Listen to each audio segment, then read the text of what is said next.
Hello friends, welcome to online mentor class.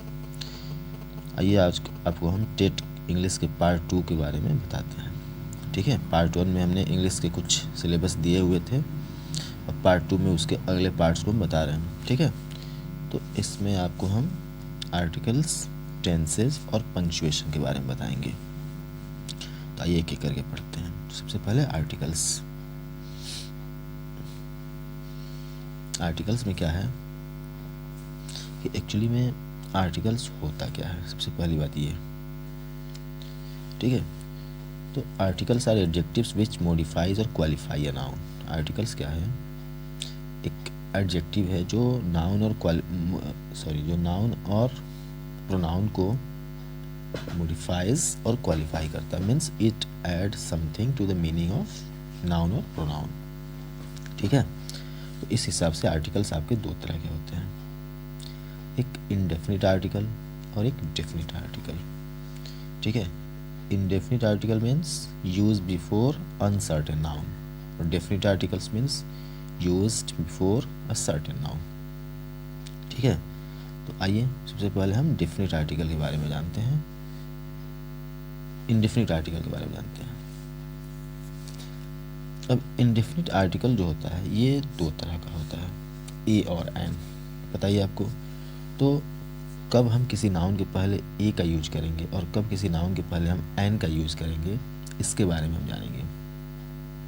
ठीक है, तो एक्चुअली में हमारा जो आर्टिकल्स है ये वॉवेल और कॉन्सोनेंट साउंड्स के ऊपर डिपेंड होता है, ना कि वॉवेल और कॉन्सोनेंट लेटर के ऊपर। ठीक है, and we have 5 vowel letters. हमारे पास कितने वॉवेल लेटर हैं? 5 है, AEIOU। ठीक है, लेकिन इन 5 लेटर्स को मिला के हमारे पास 20 वॉवेल साउंड्स होते हैं। ठीक है, जैसे आई और ई, 2 लेटर मिला के IE जो किसी वर्ड में यूज होता है, डबल O भी यूज होता है। तो इस तरह से मिला के टोटल हमारे पास 20 वॉवेल साउंड्स हो जाते हैं। ठीक है ना, और so an is placed before the vowel sounds. तो एन का यूज वॉवेल साउंड के पहले किया जाता है। अब कैसे जाने कौन से वॉवेल साउंड हैं? तो हमारे हिंदी में जो अ आ ई ये सब होते हैं, इससे जो भी वर्ड शुरू हो वो वॉवेल साउंड्स होते हैं। ठीक है, जैसे यहाँ देखिए,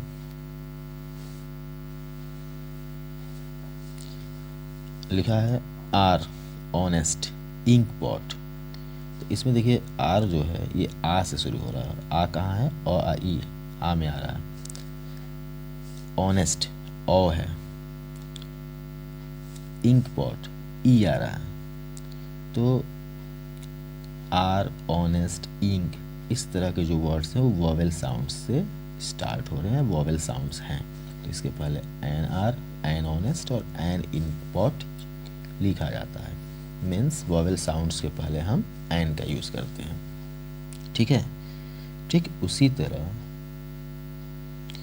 हमारे पास 21 कॉन्सोनेंट्स हैं, यानी 21 कॉन्सोनेंट लेटर हैं, और इन 21 कॉन्सोनेंट को यूज करके 24 कॉन्सोनेंट साउंड्स बनता है।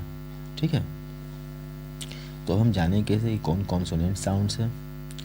तो हमारे जो क, ख ये सब होते हैं, च, छ, ट, ठ, प, फ, य, र, ल, व, ये सब इससे जो शुरू होने वाले वर्ड्स हैं वो कॉन्सोनेंट साउंड्स हैं। ठीक है, और हमारे कॉन्सोनेंट साउंड्स के पहले हम ई का यूज करते हैं, जैसे अ हॉर्स, अ टाइगर। ठीक है, इसके बाद definite article, it is used before certain nouns about which we talked before और we know before. Definite articles का यूज किसी डेफिनिट और सर्टेन नाउन के पहले किया जाता है, about which we talked before, जिसके बारे में हम पहले से जानते हों या जिसके बारे में हम पहले से बात कर चुके हों। जैसे यहाँ पे एग्जाम्पल है, he is the boy, the boy means वो लड़का जिसे हम पहले से जानते हैं या जिसके बारे में पहले बात हो चुकी है।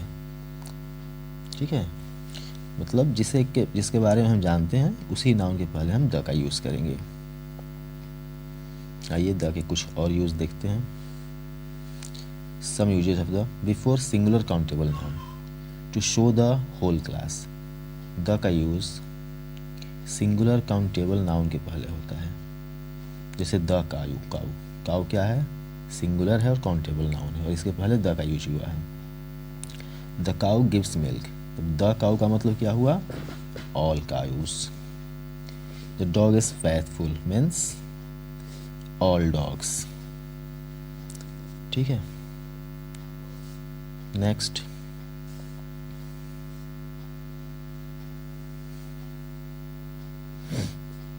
Before plural nouns to make it definite.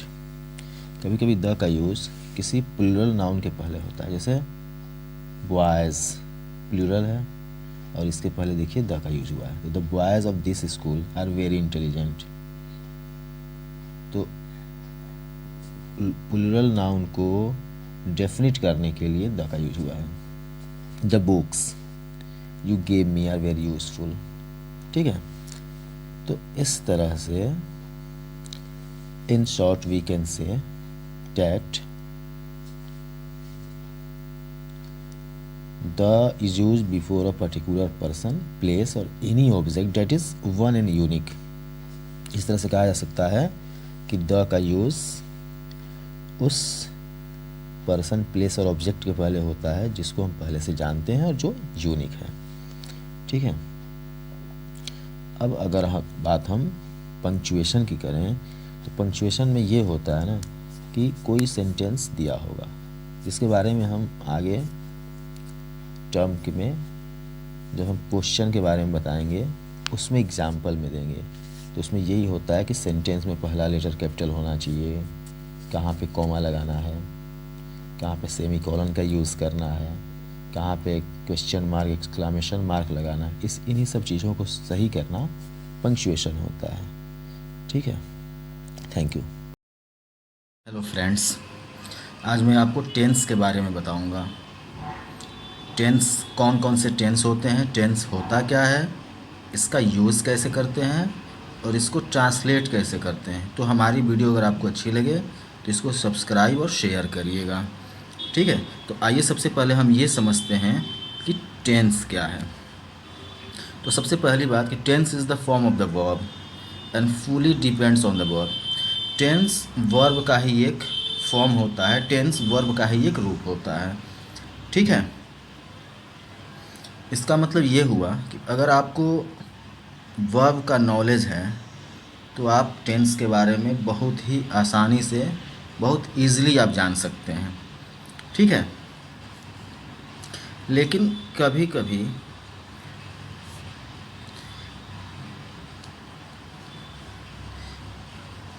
ये समझना मुश्किल हो जाता है कि एक्चुअली में टेंस है क्या। तो इस हिसाब से टेंस और टाइम में बहुत ज़्यादा कॉन्ट्राडिक्शन हो जाता है। एक्चुअली टेंस मीन्स टाइम भी होता है और टाइम मीन्स टेंस भी होता है, बट इसमें स्लाइटली डिफरेंस है। अब डिफरेंस क्या है कि हमारा जो टाइम होता है ये एक ऐसा कंसेप्ट है जो रियलिटी के ऊपर डिपेंड है।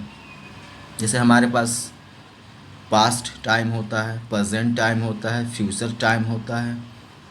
ठीक है, मीन्स कोई ऐसा वर्क जो हो चुका है, कोई ऐसा वर्क जो इस समय चल रहा है और कोई ऐसा जो होगा, ये तो टाइम हो गया। बट टेंस क्या है? Tense is fully a grammatical activity. Tense क्या है? एक ग्रामेटिकल एक्टिविटी है which is used to express an event or action in the flow of time। Tense क्या है? एक ग्रामेटिकल एक्टिविटी है जो एक टाइम के अकॉर्डिंग चलता है या टाइम के अकॉर्डिंग बदलता है। ठीक है, तो ये तो आपका टेंस हो गया। अब आइए एक एक करके हम टेंस के बारे में पढ़ते हैं। ठीक है, वैसे हमारे पास तीन तरह के टेंस होते हैं। There are three type of tense, present tense, past tense और फ्यूचर टेंस। ठीक है। अब प्रेजेंट टेंस के चार काइंड्स होते हैं, पास्ट टेंस के भी चार होते हैं और फ्यूचर के भी चार होते हैं। इस तरह से टोटल हमारे पास 12 टेंस हो जाते हैं। तो हम एक एक करके टेंस के बारे में पढ़ेंगे। तो आइए सबसे पहले हम प्रेजेंट टेंस के बारे में पढ़ते हैं। और प्रेजेंट टेंस में जो पहला टेंस होता है वो होता है प्रेजेंट इंडेफिनिट, या उसको हम सिंपल प्रेजेंट भी कहते हैं। ठीक है। तो सबसे पहले हम ये जानेंगे कि कैसे हम पहचानेंगे कि हमारा जो सेंटेंस दिया हुआ है वो प्रेजेंट इंडेफिनिट में है। ठीक है।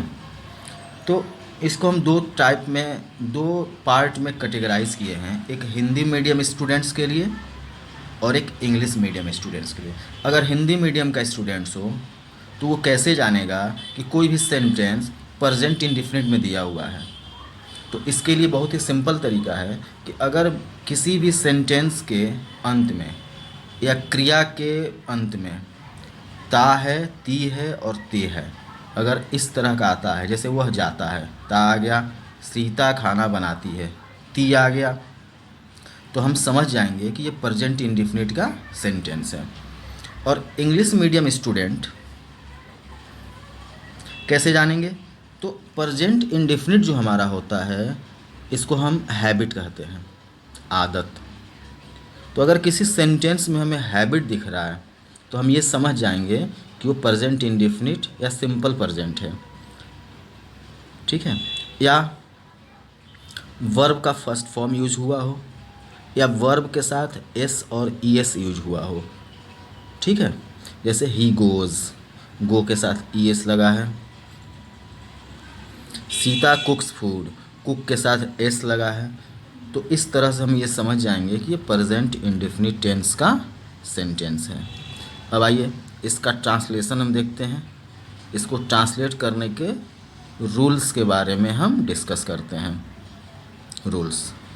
ठीक है। तो पहले हम सिंपल सेंटेंस को देखते हैं कि अगर हमारे पास कोई सिंपल सेंटेंस हो, सिंपल सेंटेंस मतलब जो कि निगेटिव ना हो, इंट्रोगेटिव ना हो, तो इसको ट्रांसलेट हम कैसे करेंगे? तो अगर हमारे पास कोई सिंपल सेंटेंस है तो हम क्या करेंगे? सबसे पहले हम सब्जेक्ट लिखेंगे, फिर हम वर्ब का फर्स्ट फॉर्म लिखेंगे, या वर्ब के साथ एस और ईएस लगाएंगे। उसके बाद हम ऑब्जेक्ट लिखते हैं। जैसे मान लीजिए हमारे पास आई, वी, यू, दे या कोई प्लूरल सब्जेक्ट हो, तो वर्ब में एस और ईएस नहीं लगाते हैं, हमारा वर्ब का फर्स्ट फॉर्म डायरेक्ट यूज़ होता है।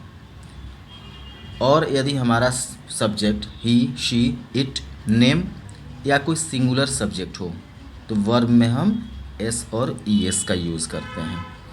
ठीक है। जैसे मान लीजिए यहाँ पे सेंटेंस दिया हुआ है, वह स्कूल जाता है, वह, तो सब्जेक्ट क्या हमारा है? ही। तो ही के साथ क्या वर्ब में एस और ईएस का यूज करेंगे। तो ही गोज़, यानी ही सब्जेक्ट हो गया, गोज़ आपका वर्ब हो गया और टू स्कूल आपका ऑब्जेक्ट हो गया। ठीक है। तो ही गोज़ टू स्कूल। दूसरा सेंटेंस है मैं एक गाना गाता हूँ, तो हमारा सब्जेक्ट क्या है? मैं, यानी आई है। तो आई के साथ हम वर्ब में एस और ईएस नहीं लगाते हैं, वर्ब का फर्स्ट फॉर्म डायरेक्ट आ जाता है, आई सिंग अ सॉन्ग। ठीक है।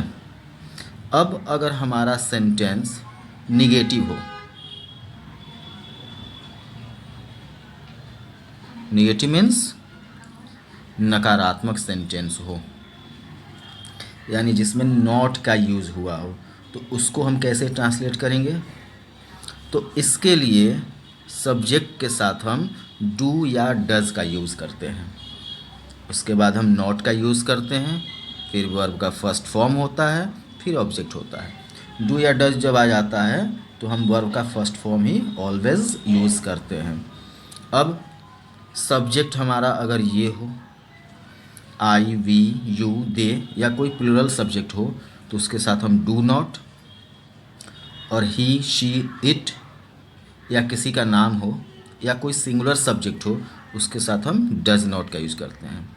जैसे यहाँ पे दिया हुआ है वे लोग नहाने नहीं जाते हैं, तो वे लोग मतलब दे, तो दे के साथ हम क्या करेंगे, डू नॉट का यूज़ करेंगे। तो they do not go for a bath. ठीक है। दूसरा सेंटेंस हमारे पास है वह रोज़ स्कूल नहीं जाता है, तो वह क्या है, ही। तो ही के साथ हम डज नॉट यूज़ करते हैं, तो he does not go to school daily. ठीक है। अब अगर कोई इंट्रोगेटिव सेंटेंस हो, प्रश्नवाचक वाक्य, तो हम क्या करेंगे, डू या डज को सब्जेक्ट के पहले लिखेंगे, फिर वर्ब का फर्स्ट फॉर्म, फिर ऑब्जेक्ट। ठीक है। और जैसे कभी कभी क्या होता है, जैसे यहाँ पे एक सेंटेंस दिया हुआ है, क्या वह खेलने जाता है, तो does he go to play, यानी डज को हमने पहले लगाया, फिर ही सब्जेक्ट हो गया, फिर गो हमारा वर्ब हो गया, और फिर टू प्ले ऑब्जेक्ट हो गया। लेकिन कभी कभी क्या होता है कि हमारे सेंटेंस में WH वर्ड का यूज हो जाता है। जैसे वह रोज़ कहाँ जाता है, तो कहाँ मतलब वेयर।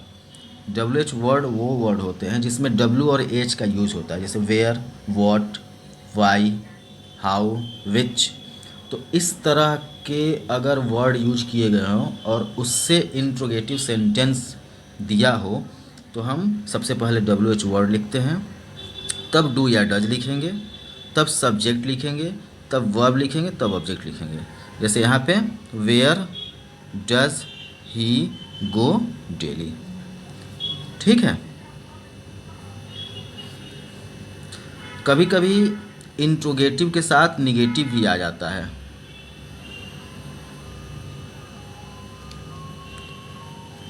ठीक है। तो उस केस में हम क्या करेंगे, सब्जेक्ट के जस्ट बाद नॉट का यूज़ करेंगे। वैसे ऑलवेज नॉट का यूज सब्जेक्ट के जस्ट बाद ही होता है। जैसे वह खेलने कब नहीं जाता है, तो when does he not go to play. या वह रोज़ कहाँ नहीं जाता है, where does he not go daily. ठीक है। तो ये आपका प्रेजेंट इंडेफिनिट टेंस था। अब हम प्रेजेंट कॉन्टिन्यूअस टेंस के बारे में पढ़ते हैं, जो कि हमारा दूसरा टेंस है, सेकंड। अब इसका आइडेंटिफिकेशन कैसे हम पहचानेंगे कि कोई भी सेंटेंस प्रेजेंट कॉन्टिन्यूअस में दिया हुआ है, तो ठीक उस एज यूजुअल किसी भी टेंस के अंत में रहा है, रही है, रहे हैं आते हैं। जैसे वह जा रहा है, सीता खाना खा रही है। ठीक है। तो हिंदी मीडियम के स्टूडेंट्स इस तरह से समझ सकते हैं, लेकिन इंग्लिश मीडियम के स्टूडेंट कैसे समझेंगे, वर्क इज़ इन प्रोग्रेस, यानी कोई काम प्रोग्रेस में है, कंटिन्यू है, तो वो समझ जाएंगे कि प्रेजेंट कॉन्टिन्यूअस में है। या दूसरा तरीका ये है कि उसमें वर्ब के रूप में इज़, एम, आर और वर्ब के साथ ING का यूज़ किया गया होगा। जैसे ही इज़ गोइंग, तो इज़ है और गो के साथ ING है। सीता इज़ ईटिंग फूड, तो इसमें भी इज़ लगा है और वर्ब के साथ ING लगा है, तो वो समझ जाएंगे कि ये प्रेजेंट कॉन्टिन्यूअस टेंस है। ठीक है। अब आइए इसके रूल को हम समझते हैं, हाउ टू ट्रांसलेट। तो ठीक उसी तरह अगर सिंपल सेंटेंस है तो सब्जेक्ट के बाद इज़, एम, आर, फिर वर्ब के साथ ING और फिर ऑब्जेक्ट का यूज़ करते हैं। ठीक है। आई के साथ एम का यूज़ करते हैं, ही, शी, इट, नेम या सिंगुलर सब्जेक्ट हो तो इज़ का यूज़, यू, वी, दे या प्लूरल सब्जेक्ट हो तो उसके साथ हम आर का यूज़ करते हैं। ठीक है। जैसे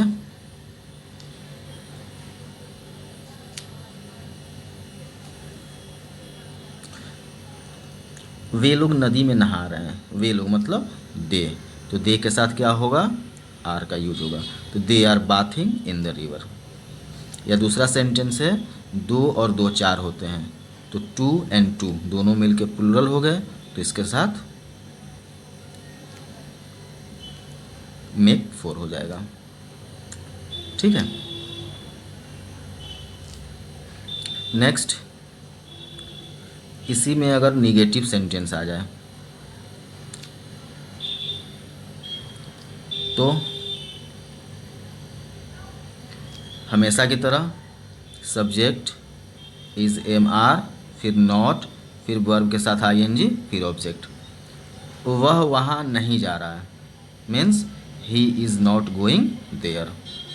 वे लोग आजकल शोर नहीं मचा रहे हैं, तो they are not making a noise nowadays. ठीक है, अब इंट्रोगेटिव सेंटेंस आ जाए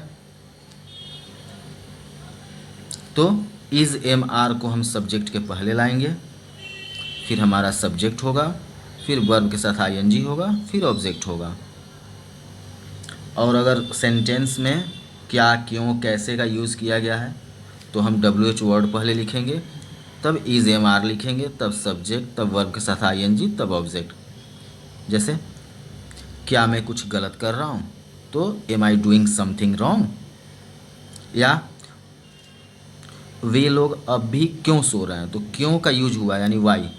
तो ये पहला वाला जो सेंटेंस है ये वाला वो इस रूल से बनेगा, और इसमें WH वर्ड का यूज हुआ है दूसरे सेंटेंस में तो इस रूल से होगा। तो why are they sleeping now. ठीक है, फिर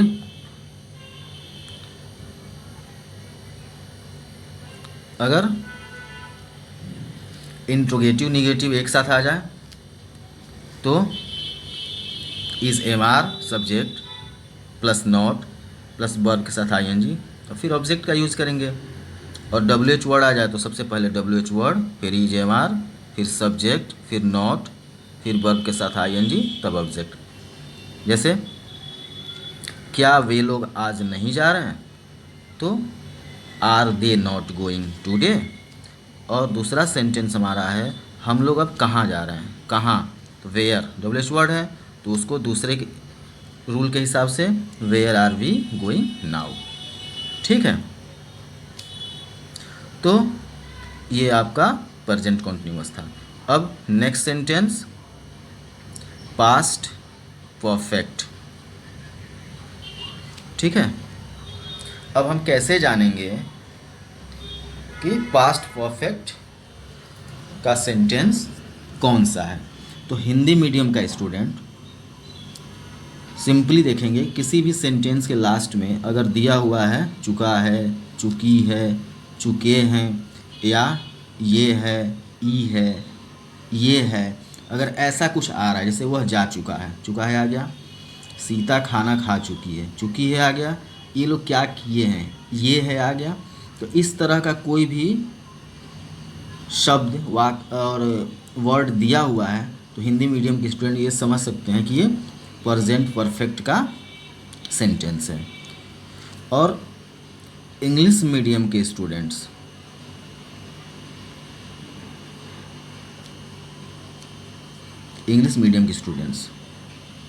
कैसे जानेंगे, तो प्रेजेंट परफेक्ट की एक पहचान ये होती है कि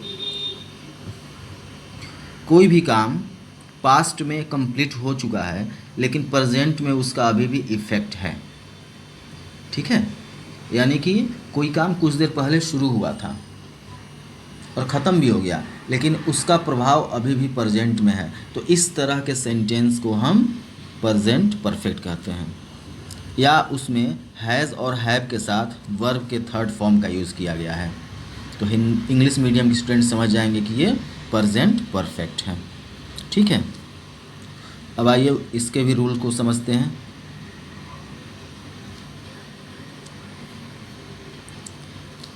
रूल तो इसमें भी सिंपल सेंटेंस अगर दिया हो तो सब्जेक्ट, फिर हम हैज़ और हैव लगाएंगे, फिर वर्ब का थर्ड फॉर्म लगाएंगे, फिर ऑब्जेक्ट लगाएंगे और उसके बाद जो कुछ और वर्ड्स बचते हैं तो उसको लिखेंगे।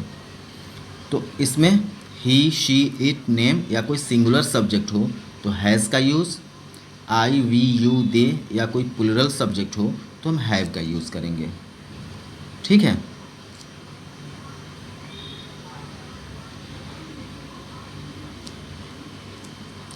अब देखिए हम लोग अभी अभी यहाँ आए हैं तो हम लोग का होगा वी, वी सब्जेक्ट हो गया, हैव इसमें से हो गया, अराइव्ड वर्ब का थर्ड फॉर्म हो गया, ऑब्जेक्ट हियर हो गया।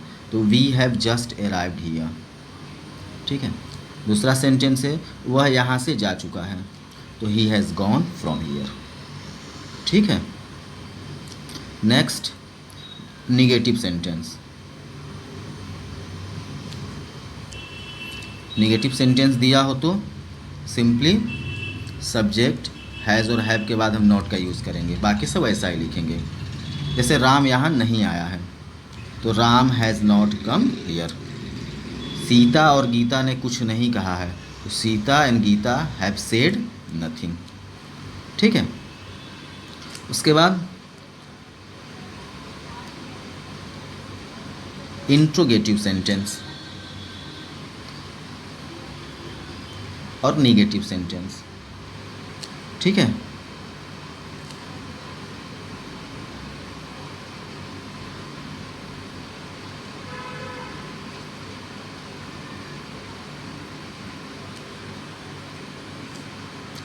तो हमने यहाँ पे इंट्रोगेटिव और निगेटिव को एक ही साथ डाल दिया है। ठीक है। तो इंट्रोगेटिव में हैज़ और हैव, सब्जेक्ट, वर्ब का थर्ड फॉर्म, ऑब्जेक्ट और अदर वर्ड्स। और WH वर्ड हो तो पहले WH वर्ड, फिर हैज़ और हैव, फिर सब्जेक्ट, फिर वर्ब का थर्ड फॉर्म, फिर ऑब्जेक्ट, फिर अदर वर्ड्स। और अगर आपको इसमें नॉट का यूज़ करना है, नॉट आ रहा है, ठीक है, तो सब्जेक्ट के जस्ट बाद यानी कि यहाँ पे और वर्ब के पहले हम नॉट का यूज़ कर लेंगे। जैसे क्या उसने कुछ नहीं किया है, तो has he not done anything. या वे लोग अपनी बात क्यों नहीं किए हैं, तो why have they not explained their matter. ठीक है। अब प्रेजेंट परफेक्ट कॉन्टिन्यूअस, इसको देखते हैं।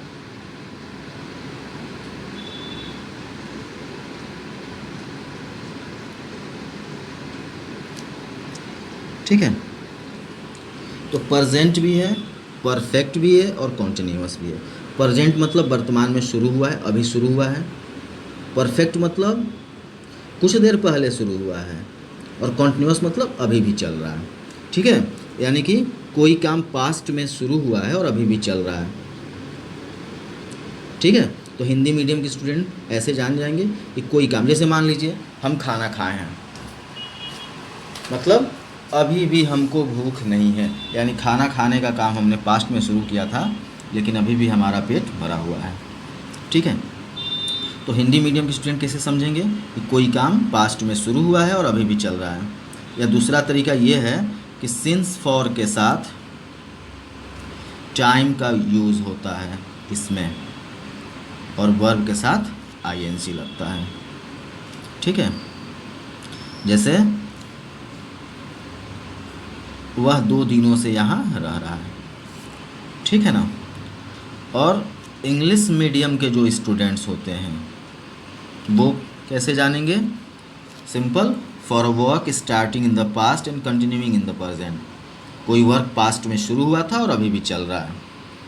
या हैज़ और हैव के साथ बीन का यूज़ हुआ हो, वर्ब में ING लगा हो और सिंस फॉर के साथ टाइम लगा हो।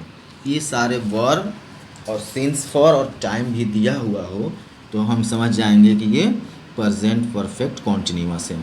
जैसे he has been working here since 1989। ठीक है। अब आपको हम ज़रा सिंस और फॉर का यूज़ बता दें कि सिंस और फॉर का यूज़ क्या होता है। तो सिंस का यूज़ जो होता है basically since present perfect continuous, past perfect continuous और फ्यूचर परफेक्ट कॉन्टिन्यूअस में सिंस और फॉर का यूज़ किया जाता है और हर जगह इसका यूज एक ही तरह से है। सिंस का यूज़ हम तब करते हैं जब हमारे पास पॉइंट ऑफ टाइम हो, मतलब कोई निश्चित समय हो, जैसे मंडे, मॉर्निंग, इवनिंग, 90-50 इस तरह का कोई टाइम दिया हो जो निश्चित लगता है हमें, सर्टेन है, तो उसे वहाँ हम सिंस का यूज़ करेंगे। और जब पीरियड ऑफ टाइम दिया है, कोई निश्चित समय ना देके लगभग में अगर टाइम दिया हुआ है तो वहाँ पे हम फॉर का यूज़ करेंगे, जैसे नाउ अ डेज, टू डेज, समटाइम्स। ठीक है, तो ये आप सिंस और फॉर का यूज़ ऐसे जान सकते हैं। अब हाउ टू ट्रांसलेट, तो सिंपल सेंटेंस का देख लीजिए। सब्जेक्ट के साथ हैज़ और हैव, उसके बाद बीन, फिर वर्ब के साथ आईएनजी, फिर ऑब्जेक्ट, फिर सिंस और फॉर के साथ टाइम का यूज होता है। यहाँ पे देखिए कितना वर्ब यूज हुआ है, हैज़, हैव, उसके बाद बीन का यूज हुआ है, तब वर्ब के साथ आईएनजी हुआ है। ऐसा इसलिए होता है क्योंकि इसका नाम है प्रेजेंट परफेक्ट कॉन्टिन्यूअस। तो परफेक्ट का यूज़ हो रहा है तो परफेक्ट में हैज़, हैव लगता है, और परफेक्ट में वर्ब का थर्ड फॉर्म तो बीन वर्ब का थर्ड फॉर्म होता है, और कॉन्टिन्यूअस का नाम आ रहा है तो कॉन्टिन्यूअस में वर्ब के साथ आईएनजी लगता है। इसलिए इसका नाम है प्रेजेंट परफेक्ट कॉन्टिन्यूअस, और इसका रूल इस तरह से बनाया गया है। वह सुबह से गाना गा रहा है, तो he has been singing a song since morning. वे लोग 2 दिनों से स्कूल जा रहे हैं, they have been going to school for 2 days। ठीक है, अब निगेटिव सेंटेंस, तो ठीक वही चीज़, हैज़ और हैव के बाद हम नॉट का यूज़ करेंगे। ठीक है, हम लोग 2 घंटे से अपनी किताब नहीं पढ़ रहे हैं, तो we have not been reading our book for 2 hours। मैं सुबह से उसका इंतजार कर रहा हूँ, वह अभी तक नहीं आया है, तो I have been waiting for him since morning, he hasn't come yet. ठीक है ना। उसके बाद इंट्रोगेटिव,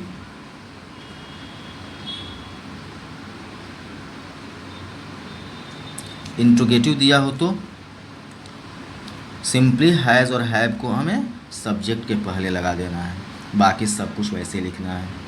और WH वर्ड दिया है तो हैज़ और हैव के भी पहले WH वर्ड का यूज़ कर देना है। एग्जाम्पल देखिए, घंटे भर से वह बच्चे को सुलाने का प्रयास क्यों कर रही है, तो क्यों यानी वाई, WH वर्ड वाला रूल यहाँ पे लगेगा, ये वाला रूल। ठीक है, तो why has she been trying to put the baby to sleep for an hour. दूसरा सेंटेंस है, आपका बच्चा पिछले 2 महीने से स्कूल क्यों नहीं आ रहा है, तो why has your son not been coming to school for the last 2 months। तो अगर नॉट का यूज आ जाए तो क्या करेंगे, जब हम वर्ब को सब्जेक्ट के पहले लाते हैं तो नॉट सब्जेक्ट के जस्ट बाद लगता है, और अगर वर्ब सब्जेक्ट के जस्ट बाद है तो नॉट का यूज़ सब्जेक्ट और उसके बाद आने वाले वर्ब के जस्ट बाद लगाते हैं। अगर सेंटेंस में सब्जेक्ट के साथ कई वर्ब दिया हो तो सब्जेक्ट के जस्ट बाद आने वाले वर्ब के बाद नॉट का यूज़ किया जाता है। ओके, अब देखिए प्रेजेंट टेंस हमारा ख़त्म हो गया, अब हम पास्ट टेंस की तरफ चलते हैं। ठीक है, पास्ट टेंस भी 4 तरह का होता है। पास्ट इंडेफिनिट, जिसे हम सिंपल पास्ट कहते हैं, इसका आइडेंटिफिकेशन क्या है, पहचान क्या है, तो हिंदी मीडियम के जो स्टूडेंट्स हैं वो कैसे जानेंगे, किसी भी सेंटेंस के लास्ट में अगर या, ई, ये, आ, ई, ए, ता, था, ती थे, ते थे अगर आता है तो हम समझ जाएंगे कि हमारा सेंटेंस पास्ट इंडेफिनिट का है। मतलब कोई काम आपका पास्ट में शुरू हुआ और पास्ट में ही ख़त्म हो गया, प्रेजेंट से उसका कोई संबंध नहीं है। ठीक है, जैसे उसने मुझसे पूछा,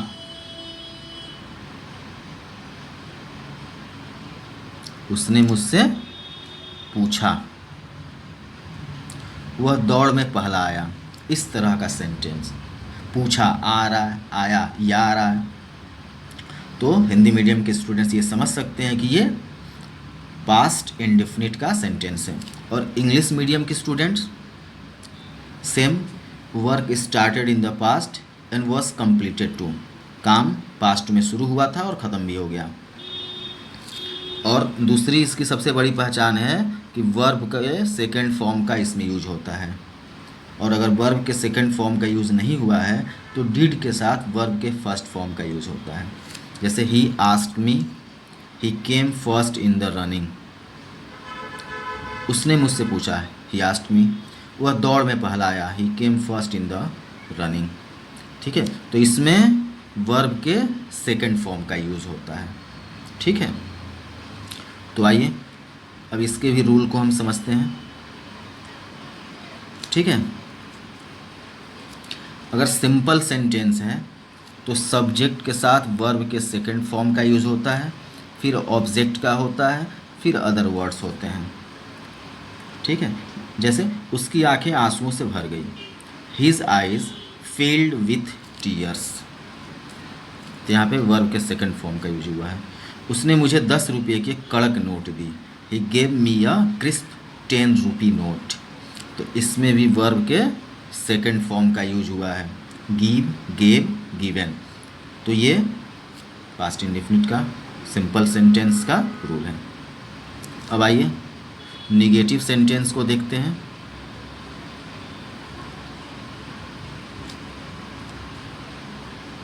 तो इसमें जब पास्ट इंडेफिनिट में या पास्ट टेंस में जब निगेटिव का सेंस आता है, सॉरी पास्ट इंडेफिनिट में जब निगेटिव का सेंस आता है तो यहाँ पे हम डिड नॉट का यूज़ करते हैं।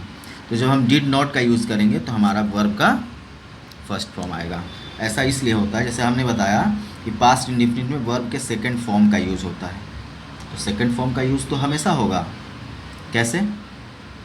जैसे यहाँ पे डिड जब लग गया तो डिड वर्ब के सेकंड फॉर्म होता है, तो उसके बाद वर्ब के फर्स्ट फॉर्म का ही यूज़ किया जाएगा। ठीक है, जैसे मैंने कल उससे इस बारे में बात नहीं की, I did not speak to him about this yesterday, तुम लोग मुझे नहीं जानते थे, you did not know me. ठीक है, तो निगेटिव कंसेप्ट में हम डिड नॉट का यूज़ करेंगे और वर्ब के फर्स्ट फॉर्म का यूज़ करेंगे। अब इंट्रोगेटिव बनाने के लिए भी हम क्या करते हैं, डिड का ही यूज़ करते हैं, और निगेटिव के लिए भी हम डिड का ही यूज़ करते हैं। ठीक है, तो इंट्रोगेटिव में डिड को हम सब्जेक्ट के पहले लाएंगे और फिर एज यूजुअल वर्ब का फर्स्ट फॉर्म ऑब्जेक्ट और अदर वर्ड्स होगा, या उसमें WH वर्ड का अगर यूज़ किया गया है तो WH वर्ड, फिर डिड, फिर वर्ब का फर्स्ट फॉर्म, फिर ऑब्जेक्ट, फिर अदर वर्ड्स। उसने मुझे क्यों नहीं बुलाया, तो why did he not call me, did लग गया तो कॉल का यूज होगा। ठीक है, या एक दो और सेंटेंस देखिए, वह वहाँ क्या करता था, what did he do their. ठीक है, लगभग 500 विद्यार्थी कार्यक्रम में उपस्थित क्यों नहीं थे, why did about 500 students not attend the programme. ठीक है, तो ये आपका इंट्रोगेटिव हो गया। अब आइए पास्ट कॉन्टिन्यूअस देखते हैं। पास्ट कॉन्टिन्यूअस, जिसको पास्ट इम्परफेक्ट भी कहा जाता है। अब इसको हम कैसे पहचानेंगे, तो हिंदी मीडियम स्टूडेंट्स के लिए किसी भी सेंटेंस के अंत में या क्रिया के अंत में रहा था, रही थी और रहे थे हो, तो हम समझ जाएंगे कि ये पास्ट कॉन्टिन्यूअस है। जैसे वह जा रहा था, सीता खाना खा रही थी, वे लोग क्या कर रहे थे। ठीक है, और इंग्लिश मीडियम के जो स्टूडेंट्स हैं वो कैसे जानेंगे, तो for an action going on at the time of speaking in the past, एक ऐसा काम जो पास्ट में कंटिन्यू था। इसमें वॉज और वर के साथ, वर्ब के साथ आईएनजी आता है, वर्ब के साथ आईएनजी। ठीक है, वॉज और वर्ब के साथ। जैसे ही वॉज गोइंग, वह जा रहा था, Sita was eating food, Sita खाना खा रही थी, व्हाट वर दे डूइंग। ठीक है, वे लोग क्या कर रहे थे। तो इस तरह के सेंटेंस से हम समझ सकते हैं कि ये पास्ट कॉन्टिन्यूअस है। ठीक है, बस हमें वर्ब का नॉलेज होना चाहिए। अब अगर आपके पास ही, शी, इट, नेम या सिंगुलर सब्जेक्ट हो तो वॉज का यूज़ करते हैं, और आई, वी, यू, दे और प्लूरल सब्जेक्ट हो तो वर का यूज़ करते हैं। ठीक है, तो आइए इसका सिंपल सेंटेंस देखते हैं। तो सब्जेक्ट के बाद वॉज और वर, वर्ब के साथ आईएनजी, फिर ऑब्जेक्ट, फिर अदर वर्ड्स। वे तुम्हारी तारीफ कर रहे थे, वे मतलब दे, सब्जेक्ट आ गया। अब दे के साथ क्या लगेगा, वर लगेगा, तो ये वर्ब आ गया। तारीफ कर रहे थे यानी प्रेजिंग, ये हो गया, और ऑब्जेक्ट में यू हो गया। मैं कतार में मेरी बारी की राह देख रहा था, I was waiting for my turn in the Q. ठीक है। अब निगेटिव सेंटेंस, तो सब्जेक्ट के बाद वॉज और वर, उसके बाद जस्ट नॉट लग जाएगा, बाकी सब कुछ वैसा रहेगा।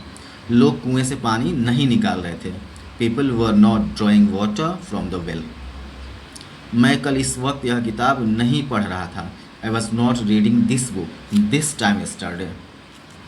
ठीक है। उसके बाद इंट्रोगेटिव सेंटेंस देखते हैं।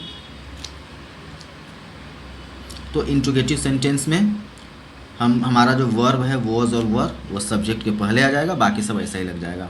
या WH वर्ड हो तो वॉज और वर के भी पहले WH वर्ड आ जाएगा।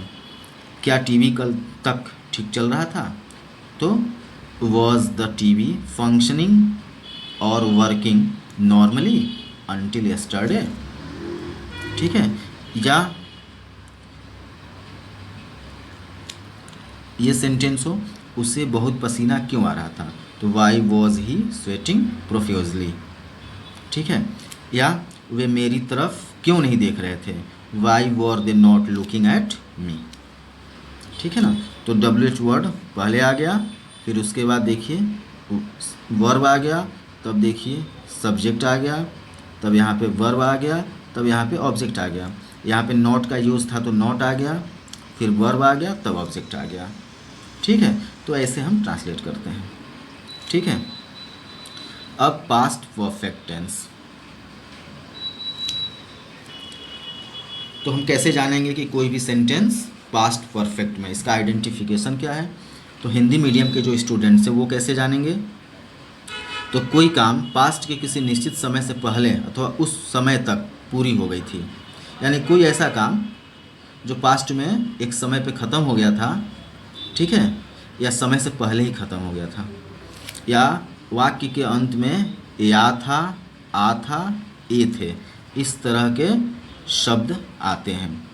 जैसे उसने मुझे वचन दिया था, या आ गया, हम वहाँ एक बार गए थे। तो हिंदी मीडियम के स्टूडेंट्स इस तरह से समझ सकते हैं। अब इंग्लिश मीडियम के स्टूडेंट्स कैसे जानेंगे, तो same thing, work started in the past and completed at a certain period of time. इसमें सबसे बड़ी पहचान क्या है कि हैड के साथ वर्ब के थर्ड फॉर्म का यूज होता है। जैसे he had given me a promise, we had gone there once. ठीक है। अब सिंपल सेंटेंस देखते हैं। तो सब्जेक्ट के साथ हैड, फिर वर्ब का थर्ड फॉर्म, फिर ऑब्जेक्ट, फिर अदर वर्ड्स। जैसे हमने उन्हें आमंत्रण दिया था, वी हैड इन्वाइटेड देम। उसने मुझे वहाँ जाने की सलाह दी थी, he had advised me to go there. यानी कि सब्जेक्ट के बाद हैड, वर्ब का थर्ड फॉर्म और फिर ऑब्जेक्ट, यानी हैड के साथ वर्ब के थर्ड फॉर्म आया है, तुम समझ जाएंगे कि ये पास्ट टेंस है। ठीक है। उसके बाद निगेटिव कंसेप्ट, निगेटिव में क्या है, हैड के बाद नॉट का यूज़। ठीक है। फिर एज यूजुअल, हम 8 लोग वहाँ नहीं गए थे, 8 of us had not gone there. मैंने उसे सुबह 10 बजे फ़ोन नहीं किया था, I had not called him at 10 in the morning. ठीक है। बस इसमें नॉट का यूज़ हो जाएगा हैड के बाद, यानी सब्जेक्ट के बाद जो पहला वर्ब है उसके बाद नॉट का यूज़। उसके बाद इंट्रोगेटिव सेंटेंस,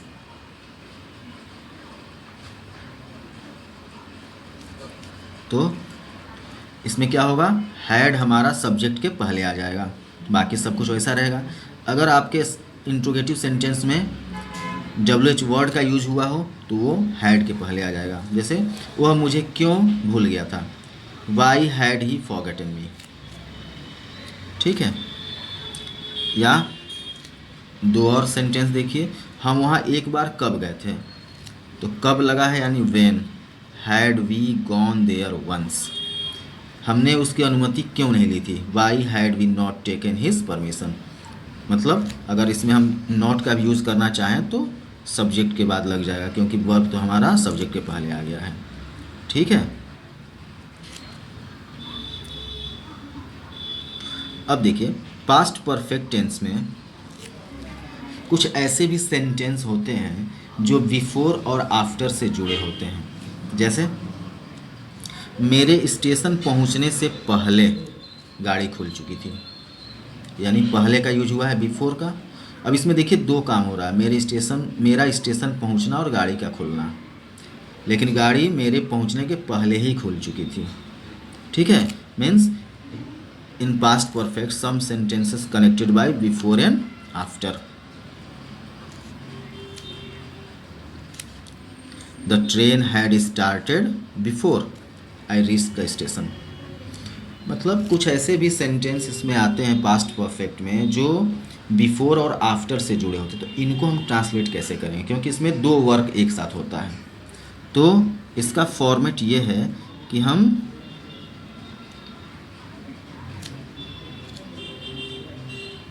जैसे इसमें दो काम होता है, जैसे मान लीजिए मैं दिया है डॉक्टर के पहुंचने से पहले मरीज़ मर चुका था, तो एक मरीज़ का मरना और एक डॉक्टर का पहुंचना। तो डॉक्टर के पहुंचने से पहले यानी मरीज पहले ही मर गया था, तो जो काम पहले हुआ है यानी पहले के बाद जो आ रहा है, ये पहला है, इसके बाद का जो सेंटेंस है इसको हम पास्ट परफेक्ट में ट्रांसलेट करेंगे, और ये पहले से पहले का जो सेंटेंस है उसको हम पास्ट इंडेफिनिट में ट्रांसलेट करते हैं। यानी पहले हम पास्ट परफेक्ट, फिर बिफोर, और तब हम पास्ट इंडेफिनिट का यूज़ करते हैं। ठीक है। जैसे सेंटेंस जो हमारा ऊपर वाला था, डॉक्टर के पहुंचने से पहले मरीज मर चुका था, तो मरीज मर चुका था ये हम पहले ट्रांसलेट करेंगे और पास्ट परफेक्ट में करेंगे। तो द पेशेंट हैड डायड, तो हम बिफोर का यूज करेंगे, और डॉक्टर का पहुंचना इसको हम पास्ट इंडेफिनिट में करेंगे, तो द डॉक्टर केम, ये हो गया, यानी the patient had died before the doctor came. ठीक है।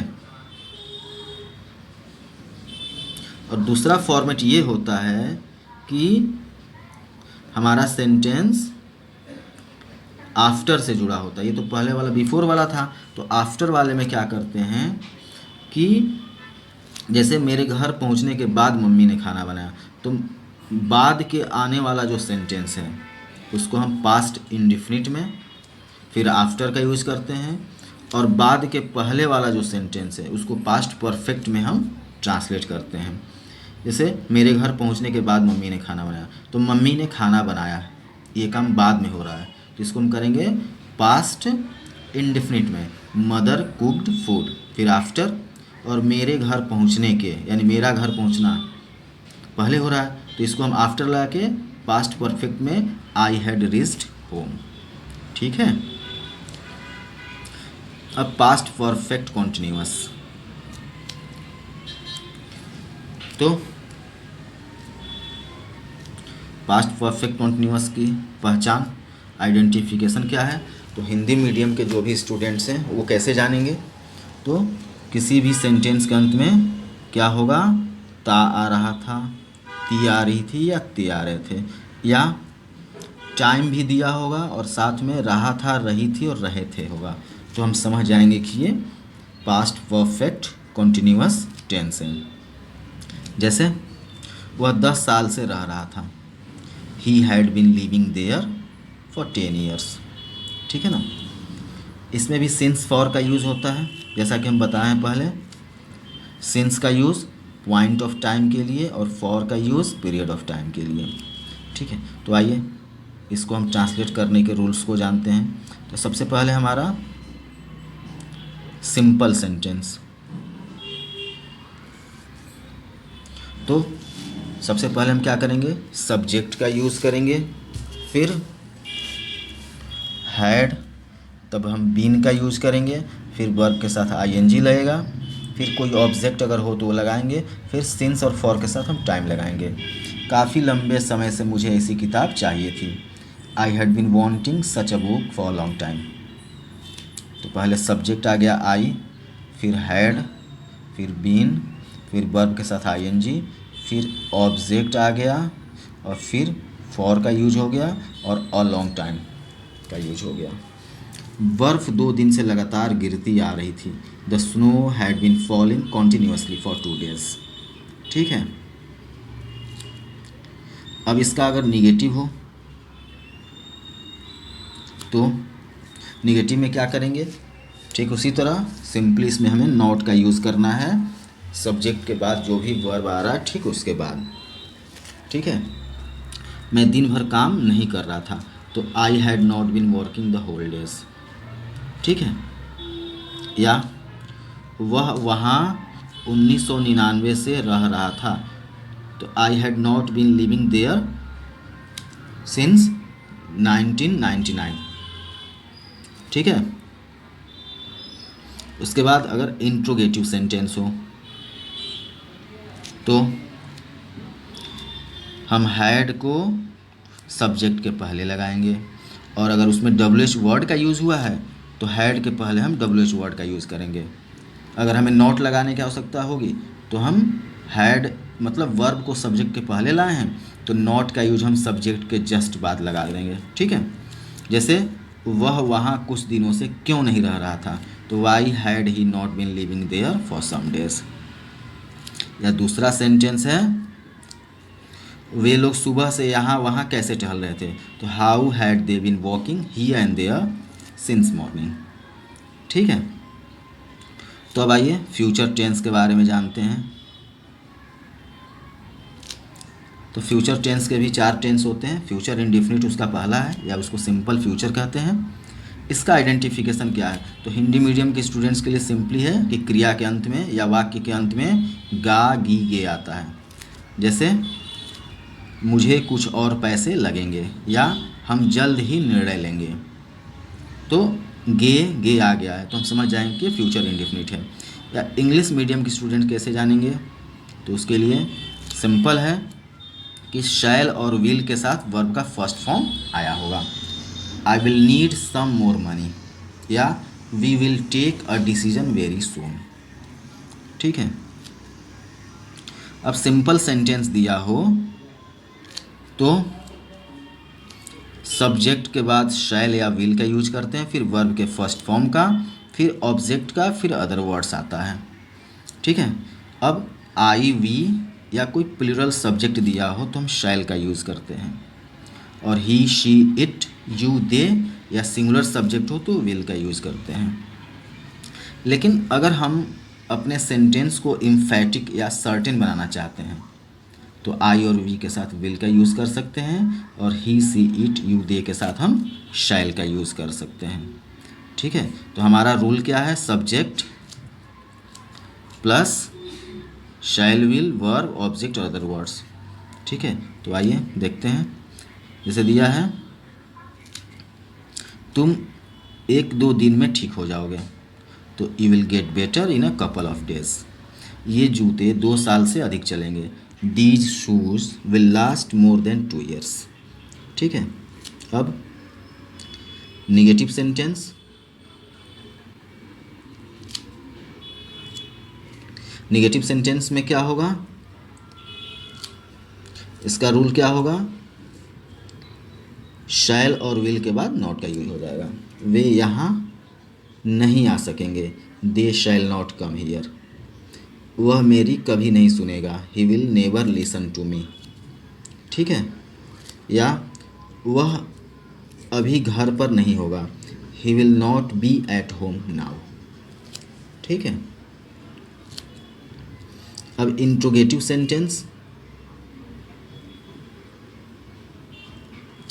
इंट्रोगेटिव सेंटेंस हो तो वही चीज़ वर्ब को सब्जेक्ट के पहले, और अगर उसमें निगेटिव भी साथ में आ जाए तो सब्जेक्ट के बाद नॉट का यूज़ और वर्ब के पहले डब्ल्यूएच वर्ड आ जाए तो शैल और विल के पहले डब्ल्यूएच वर्ड का यूज़। ठीक है। जैसे क्या वह सिर्फ अपने पिता की ही सुनेगा, तो will he only listen to his father, ठीक है। और क्या आम इस साल सस्ते होंगे, will mangoes be cheap this year. वह यह दौड़ कैसे जीतेगा, how will he win the race, ठीक है। अब फ्यूचर कॉन्टिन्यूअस देखते हैं। तो फ्यूचर कॉन्टिन्यूअस में हिंदी मीडियम के स्टूडेंट उसको कैसे आइडेंटिफाई करेंगे, तो किसी भी क्रिया के अंत में रहा होगा, रही होगी या रहे होंगे अगर आए तो हम समझ जाएंगे कि वो फ्यूचर कॉन्टिन्यूअस है, ठीक है। जैसे वह पढ़ाई कर रहा होगा, वह पेड़ों को पानी दे रहा होगा। और इंग्लिश मीडियम के स्टूडेंट्स इसको कैसे जानेंगे, तो विल बी या शैल या विल बी प्लस वर्ब के साथ आईएनजी का यूज़ हुआ होगा तो हम समझ जाएंगे कि वो फ्यूचर कॉन्टिन्यूअस। जैसे he will be studying, he will be watering the plants, ठीक है। अब अगर सिंपल सेंटेंस हो तो वही सब्जेक्ट शैल विल के बाद बी, वर्ब के साथ आईएनजी, फिर ऑब्जेक्ट, फिर अदर वर्ड। मैं कल इस वक्त इस किताब का अध्ययन कर रहा हूँगा, तो I will be teaching this book this time tomorrow, ठीक है। या वह तुम्हारा इंतजार कर रहा होगा, he will be waiting for you, ठीक है। अगर निगेटिव सेंटेंस हो तो वही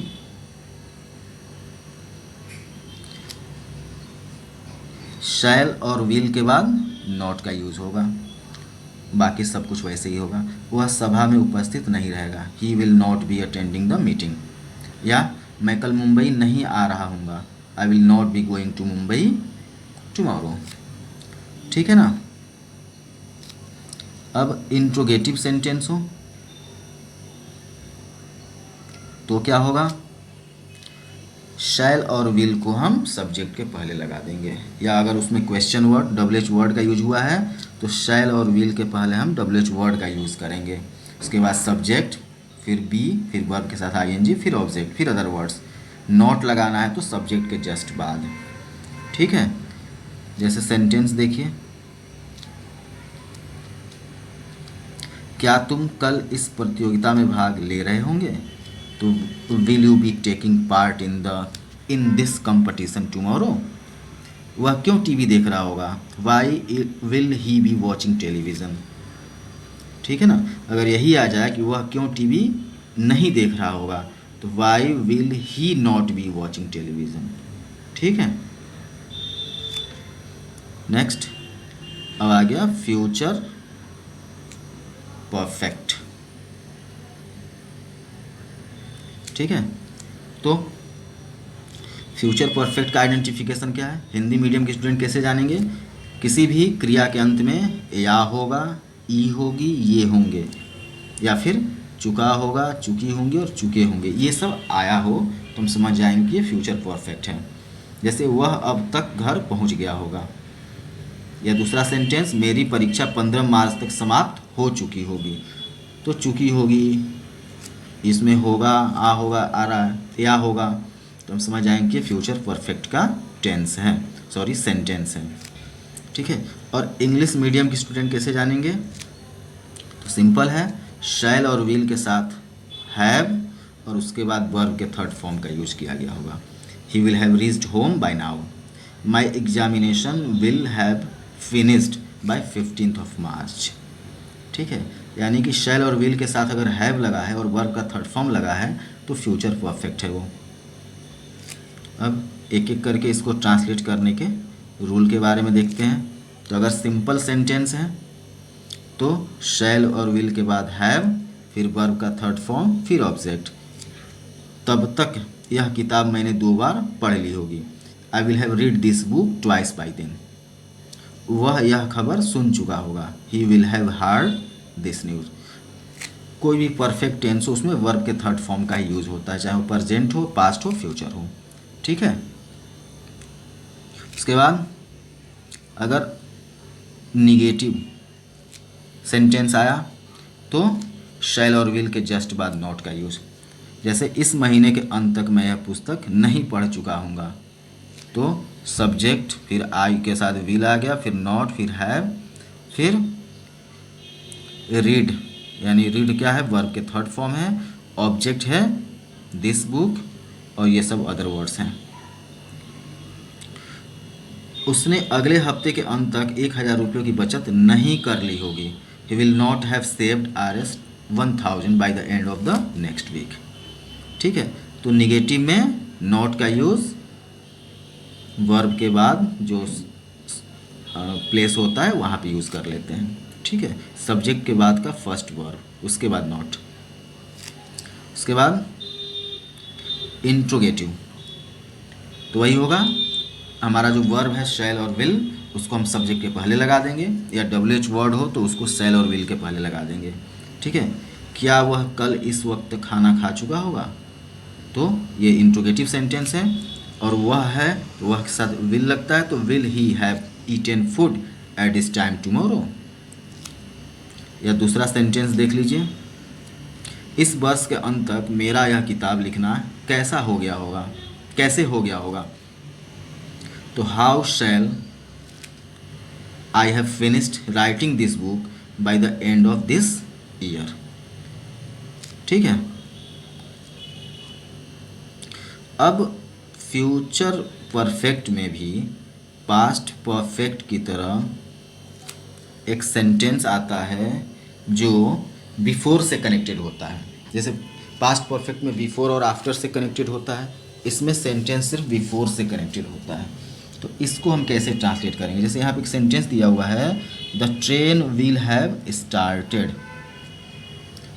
उसके बाद आई रीच्ड द स्टेशन, उसके बीच में बिफोर का यूज हुआ है। तो ये दो sentence, I reach the station और the train will have started, ये दोनों बिफोर से कनेक्टेड है। तो इस तरह का कोई सेंटेंस हो तो हम क्या करेंगे, बिफोर के बाद। ठीक है। जैसे यहाँ पे दिया है, डॉक्टर के पहुँचने से पहले मरीज मर चुका था, यानी मरीज का मरना पहले ही हो गया था, डॉक्टर बाद में पहुँच रहा है। तो पहले के बाद जो सेंटेंस आ रहा है, यानी मरीज का मरना, इसको हम फ्यूचर परफेक्ट में ट्रांसलेट करते हैं। फिर हम बिफोर का यूज करते हैं, और पहले के पहले जो सेंटेंस है, यानी डॉक्टर का पहुँचना, इसको हम प्रेजेंट इंडेफिनिट में ट्रांसलेट करते हैं।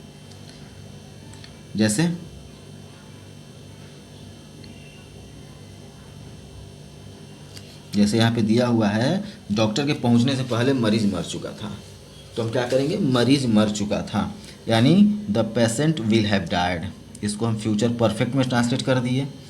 फिर हम बिफोर लगा दिए, और डॉक्टर का पहुँचना, तो इसको हम प्रेजेंट इंडेफिनिट में, द डॉक्टर कम्स। ठीक है। यह हमारा जो दूसरा सेंटेंस है, मेरे घर पहुंचने से पहले माँ खाना बना चुकी होगी, तो माँ का खाना बनाना ये पहले हो जा रहा है, तो इसको हम क्या करेंगे, फ्यूचर परफेक्ट में, mother will have cooked food, और उसके बाद बिफोर का यूज करेंगे, और मेरा घर पहुंचना, इसको प्रेजेंट इंडेफिनिट में, तो आई रीच होम। ठीक है। ओके। अब नेक्स्ट और लास्ट, फ्यूचर परफेक्ट कंटिन्यूअस टेंस। इसका आइडेंटिफिकेशन क्या है, कैसे हिंदी मीडियम स्टूडेंट जानेंगे कि कोई सेंटेंस फ्यूचर परफेक्ट कंटिन्यूअस में दिया हुआ है। तो सबसे पहली बात कि कोई भी परफेक्ट कंटिन्यूअस हो, उसमें समय दिया होता है और वर्ब के साथ आईएनजी का यूज होता है। तो इसमें भी अगर समय के साथ ता आ रहा होगा, ती आ रही होगी, ते आ रहे होंगे, या रहा होगा, रही होगी, रहे होंगे दिया हो, और साथ में टाइम भी दिया हो, तो हम समझ जाएंगे कि वो फ्यूचर परफेक्ट कंटिन्यूअस है। ठीक है। जैसे वह इस वर्ष के अंत तक इस वर्ष के अंत तक वह 15 साल से अंग्रेजी सिखाता आ रहा होगा, या आने वाले अक्टूबर महीने में इस किताब को लिखते हुए मुझे 10 साल हो जाएंगे।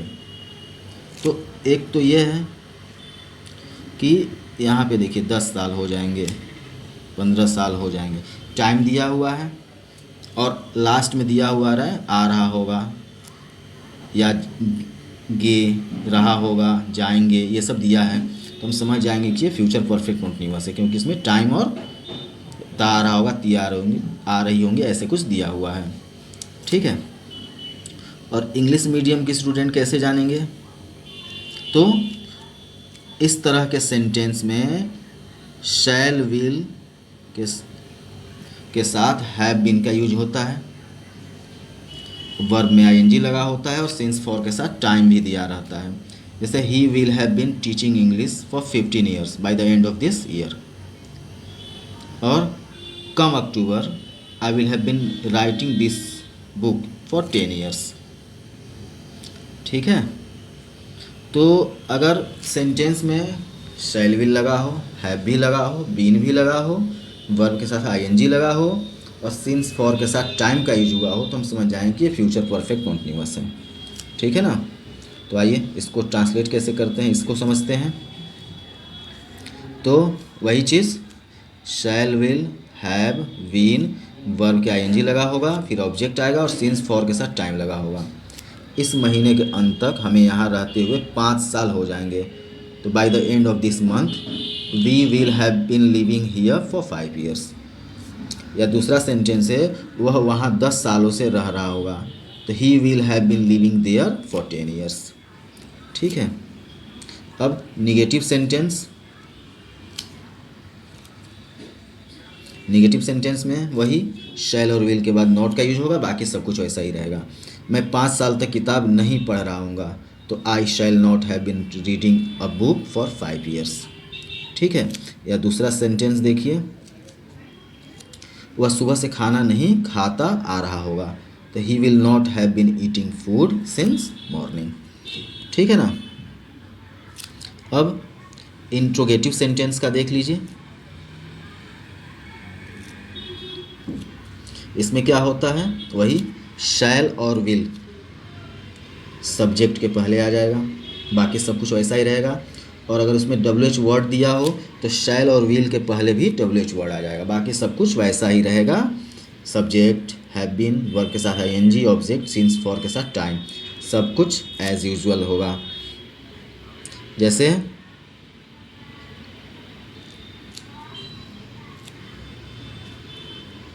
वह 4 घंटे से वहाँ क्या करता आ रहा होगा, तो what will he have been doing there for 4 hours. या दूसरा सेंटेंस हमारा है, वे लोग कल सुबह से क्यों घूमते रहे होंगे, तो why will they have been wandering since morning tomorrow.